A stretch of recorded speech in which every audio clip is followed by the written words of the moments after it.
పోలీసులంటే గస్తీ కాయడం, దొంగలను పట్టుకోవడం, విచారణలు చేయడం వంటివి చేస్తారు.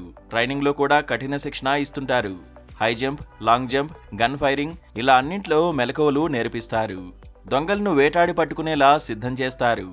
అయితే జపాన్లో మాత్రం పోలీసులకు ఒక వింత ట్రైనింగ్ ఇస్తున్నారు. అదే మేకప్ వేసుకోవడం ఎలా, అందులో మెలకువలు ఏంటనేవి నేర్పిస్తున్నారు. క్లాసులు తీసుకుంటూ పెద్ద స్థాయిలో మేకప్ వేసుకుంటున్నారు. అసలు మేకప్ కోర్స్ పోలీసులకి ఎందుకు, వాళ్ళకెలా ఉపయోగపడుతుంది?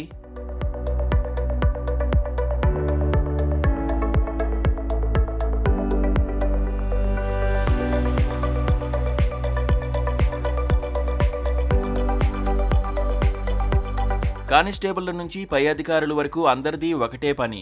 అదే నేరాలను అరికట్టడం. నేరాలు జరిగితే నిందితులను పట్టుకోవడం, ఆ తర్వాత వారికి శిక్ష పడేలా చేయడం.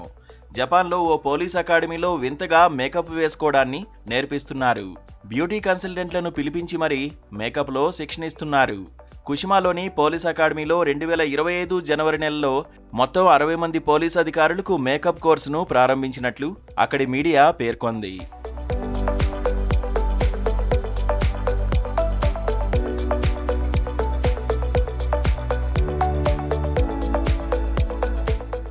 శిక్షణలో భాగంగా ఐబ్రోస్ చేసుకోవడం, పెన్సిల్ వాడడం, మాయిశ్చరైజింగ్ స్కిన్, ప్రైమర్లు పూసుకోవడం, అప్పుడప్పుడు మాస్కులు, ఫేస్ ప్యాకులు వేసుకోవడం, హెయిర్ స్టైలింగ్ వంటి వాటిని నేర్పిస్తున్నారు.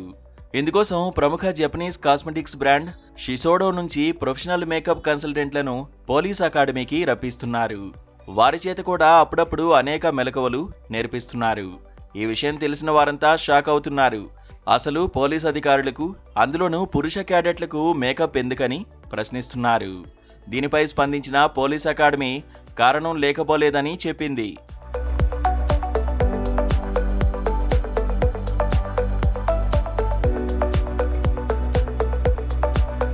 ముఖ్యంగా పోలీసులంటే సమాజంలోని వివిధ వర్గాలకు చెందిన వారందరితోనూ కలిసి పనిచేయాల్సి ఉంటుందని వివరించింది. ఎంతో మందిని కలిసే పోలీసులు శుభ్రంగా, అందంగా ఉంటే చూసేందుకు బాగుంటుందని, అపరిశుభ్రంగా కనిపిస్తే వారితో మాట్లాడేందుకు కూడా కొందరు ఇష్టపడరని వివరించింది. అయితే మహిళా పోలీసులకు ఎంతో కొంత మేకప్ పై అవగాహన ఉంటుందని, కానీ పురుషులు పెద్దగా ఆసక్తి చూపరని చెప్పుకొచ్చారు.